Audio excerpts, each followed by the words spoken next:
TV Web Manaim apresenta Conversas Bíblicas.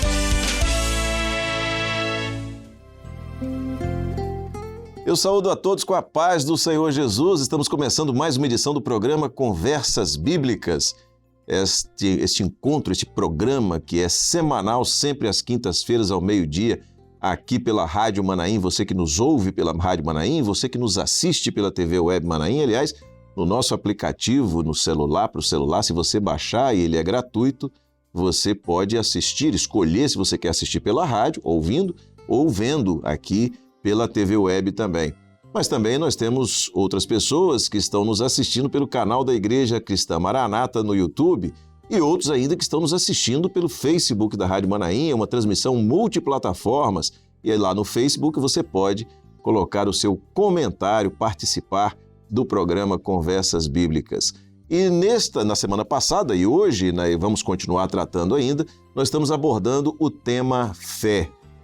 E é muito importante. Eu recomendo, se você não assistiu à edição anterior do Conversas Bíblicas, você pode buscar lá no canal do YouTube, enfim, e assistir a edição anterior para você começar a entender a verdadeira fé, aquela fé que a palavra de Deus nos ensina e que é necessária para que o homem tenha a certeza, a efetiva experiência de salvação. E mais uma vez, para tratar desse tema, nós recebemos aqui hoje o pastor Gilson Souza. Pastor Gilson, paz do Senhor, seja bem-vindo. Amém, paz do Senhor, pastor Josias. Muito bom, muita alegria poder estar aqui novamente, para nós continuarmos o nosso assunto, no Conversas Bíblicas. Obrigado. Amém, sobre fé. E nós temos como texto base hoje aquele que encontramos na carta aos Hebreus, no capítulo 11, nós vamos ler o verso de número 1, que diz assim: Ora, a fé é o firme fundamento das coisas que se esperam e a prova das coisas que não se veem. Pastor Gilson, a gente conversava um pouquinho aqui antes de entrarmos no ar e falávamos sobre algumas citações, algumas expressões que são ensinadas nos seminários. O pastor Gideuti gosta muito de usá-las, algumas inclusive dele, e que falam um pouquinho sobre fé. Você quer trazer de volta algumas delas, falar um pouco sobre isso? Isso é interessante porque o versículo lido na carta aos Hebreus, no capítulo 11, versículo 1, ele fala sobre fé como alguma coisa que é você crer do que não vê.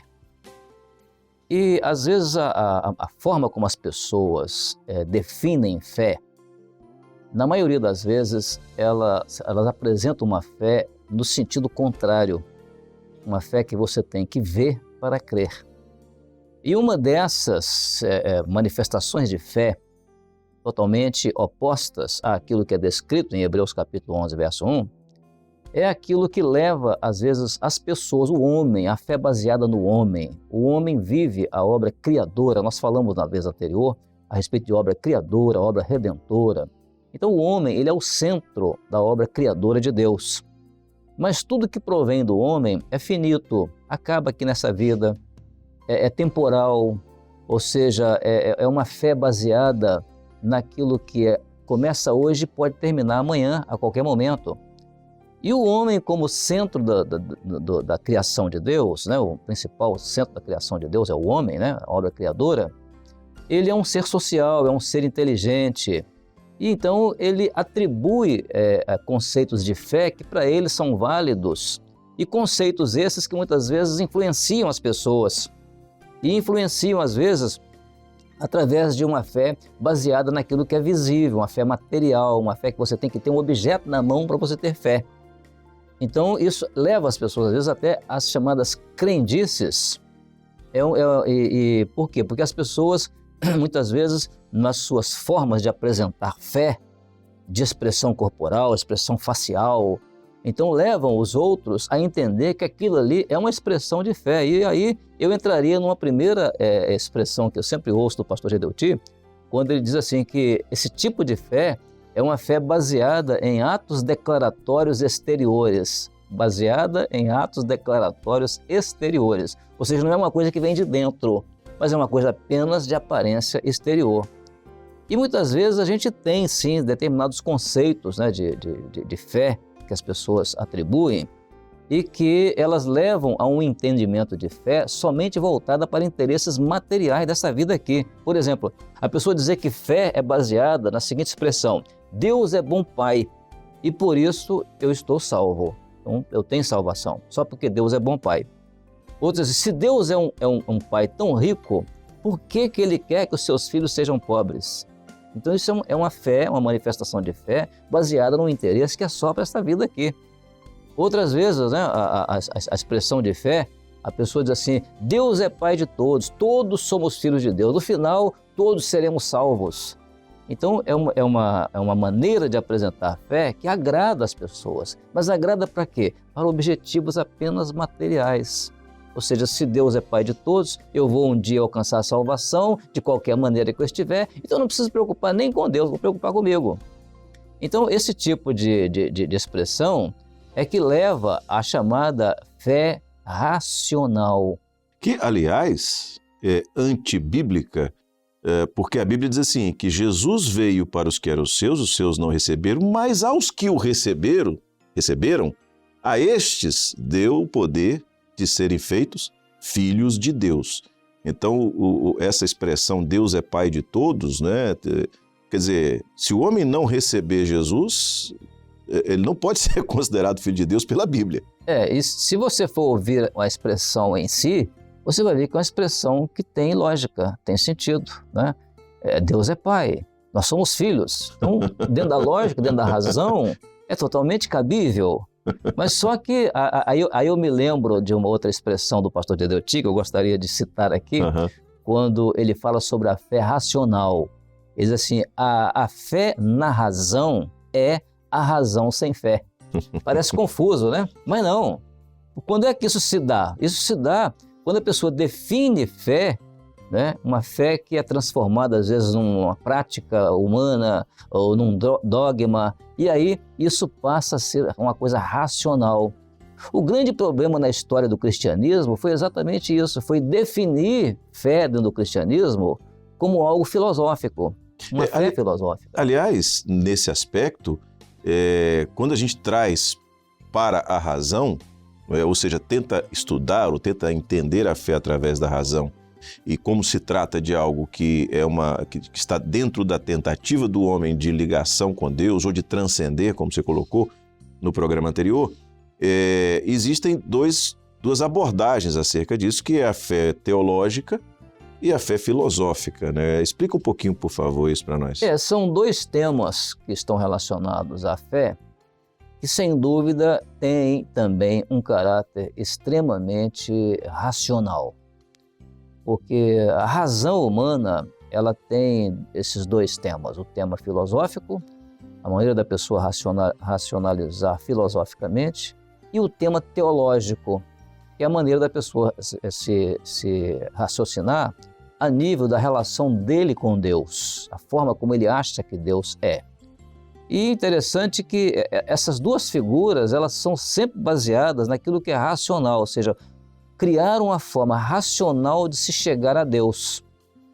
E o detalhe é que a união da filosofia com a teologia criou uma derivação que é chamada de ideologia.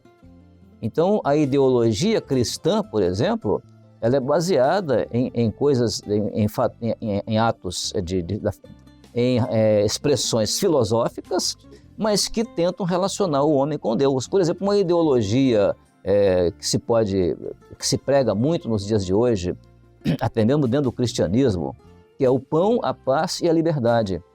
Quando você fala em pão, paz e liberdade, você está falando de algo extremamente agradável, que é próprio desta vida aqui, mas isso é uma ideologia que foi criada para mostrar ao homem uma forma de ele chegar até a Deus que nós entendemos pela Bíblia que isso não leva o homem a Deus. Por que não leva? Porque para se criar uma ideologia, você não precisa do Espírito Santo, você não precisa de Jesus. Não precisa do Espírito Santo revelar Jesus. Então, esses temas ideológicos baseados em princípios filosóficos e teológicos, eles são automaticamente, eles se conduzem sozinhos. eles não precisam de Deus. É o homem com seus próprios conceitos tentando chegar a Deus. Então, a filosofia e a teologia, aliás, diga-se de passagem, não estamos abordando isso aqui porque sejamos contrários, né? Não somos contra filosofia ou teologia. O que nós somos contra é aqueles que usam esses dois temas, que são totalmente racionais, para levar a pessoa a Deus. Por quê? Primeiramente, porque é um método racional. Segundo, porque ele parte de um princípio ideológico sobre Deus. Não é uma coisa que Deus está se revelando nisso, mas é uma coisa que o homem construiu para si dentro do seu conceito sobre Deus. Então, a questão de chegar a Deus nunca vai ser, pastor Josias, um projeto filosófico ou teológico, não. A questão de chegar a Deus vai ser um projeto do Espírito Santo. Maravilha. Vai ser do Espírito Santo. Por isso é que o versículo que foi lido de Hebreus capítulo 11, verso 1, quando fala a fé é o firme fundamento. Essa expressão firme fundamento você só encontra na Bíblia em português. Em Bíblias em outros idiomas tem outra expressão, mas que dá o mesmo sentido de um firme fundamento, para mostrar a firmeza do que é uma fé verdadeira. E já a fé que não é verdadeira, ou seja, uma fé racional, baseada em princípios racionais, filosóficos, teológicos, ela não dá certeza de nada. Muito pelo contrário, ela parte da razão. E porque essa fé parte da razão, aí o que vai acontecer? Você tem a sua razão e eu tenho a minha. E as outras pessoas têm as suas razões. E aí cada um tem a sua razão, e onde é que vai dar isso? Isso não agrega, isso só dispersa, entendeu? Porque veja bem, um aspecto interessante que nós podemos observar nesses dois temas filosófico e teológico com relação a Deus é o seguinte: se você pegar, por exemplo, o racionalista, por exemplo, é um princípio filosófico, o racionalismo. Quando ele diz que Deus existe, mas ele diz isso de que forma? De baixo para cima. Ou seja, partindo de uma conclusão, de uma conjectura, ele afirma então que Deus existe, mas é uma conjectura racional. Agora, diferentemente do racionalista, a revelação de Deus, quando Deus se revela no sentido da existência dele, isso já não é de baixo para cima, isso é de cima para baixo. Então, por isso é que os grandes filósofos falaram sobre Deus, mas você vai ver o seguinte, que nenhuma filosofia deles conseguiu levar alguém a Deus. Nenhuma filosofia conseguiu transformar o homem como a palavra de Deus, aquela palavra que vem de Deus, transforma o homem.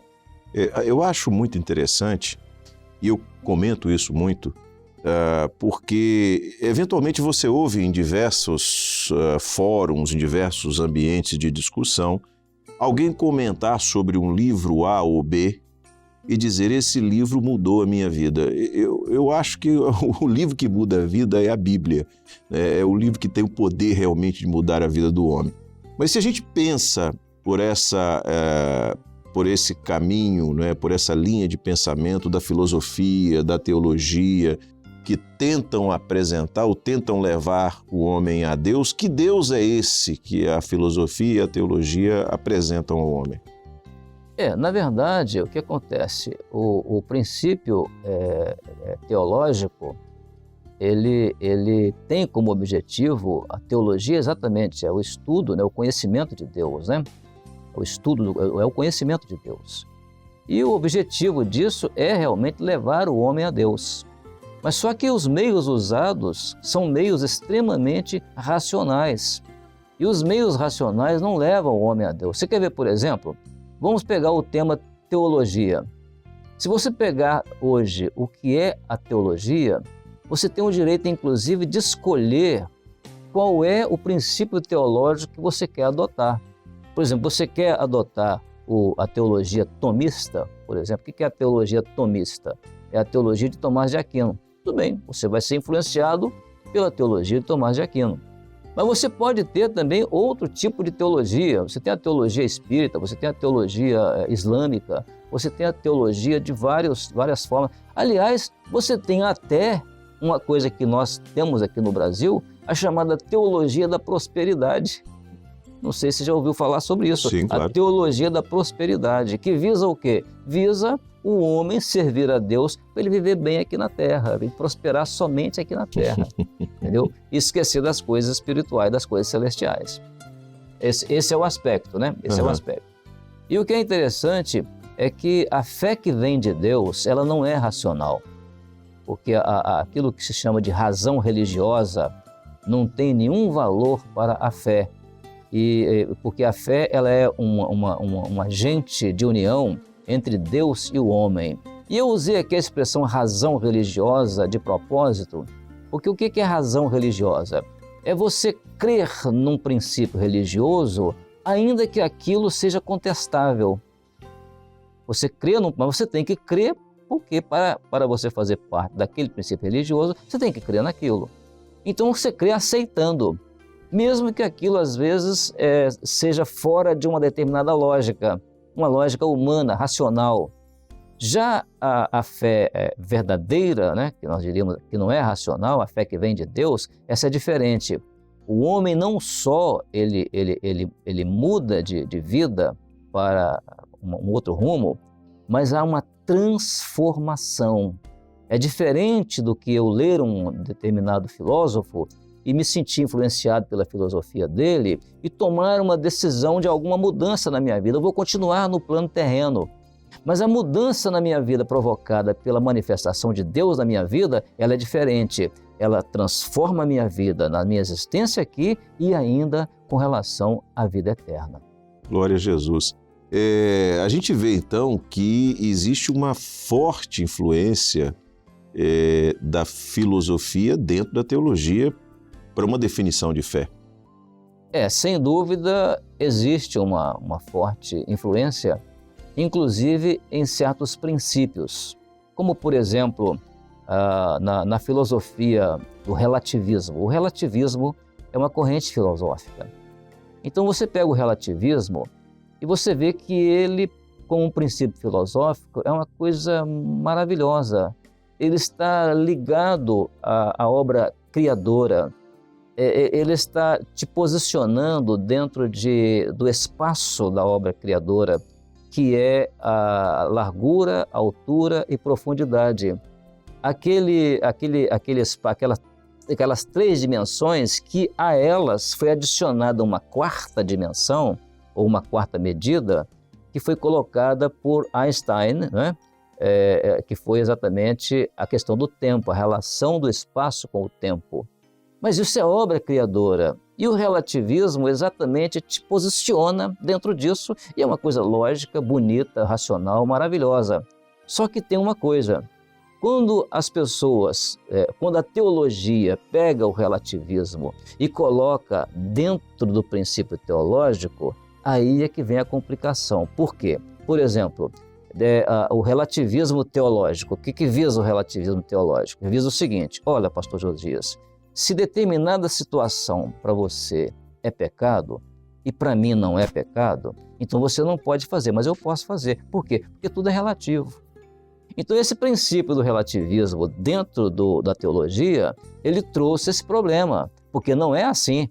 A fé verdadeira, falando do aspecto teológico puro, genuíno, a fé verdadeira não comporta isso. Por que não comporta? Porque Deus não é relativo, Deus é absoluto. E o absolutismo de Deus consiste no seguinte, que Deus é santo e Ele quer que eu e o pastor Josias e tantos quantos estão conosco hoje também sejam santos. Então isso não é relativo, isso é absoluto. Glória a Jesus. Bom, o tempo é relativo, mas o nosso tempo já está esgotado. Está esgotado. Amém. Então, a gente encerra aqui. Obrigado, pastor Gilson, pela sua participação no programa de hoje. Amém. Obrigado, pastor Josias, por essa oportunidade. Glória Muito a Deus. bem. Se Deus quiser, a gente continua ainda com esse tema na próxima edição do programa Conversas Bíblicas. Amém. Muito bem, a gente está chegando então ao final dessa edição do Conversas Bíblicas, agradecendo a sua audiência e te convidando a não apenas, isso é uma expressão que a gente tem usado com frequência, não apenas assistir a um vídeo pelo YouTube ou pela plataforma que você está assistindo, mas a viver, a buscar, a ler os textos que estão sendo abordados aqui, a buscar no Senhor a ampliação desse entendimento e viver a verdadeira experiência de fé, tá bom? Então a gente se vê na próxima semana, se Deus quiser, na próxima quinta-feira ao meio-dia, aqui pela Rádio Manaim, TV Web Manaim, Facebook da Rádio Manaim, pelo canal da Igreja Cristã Maranata no YouTube, para que você continue aprendendo sobre a palavra do Senhor. Um abraço, a paz do Senhor, Rádio e TV Web Manaim, juntas anunciando o Evangelho Eterno. Você acabou de assistir na TV Web Manaim Conversas Bíblicas.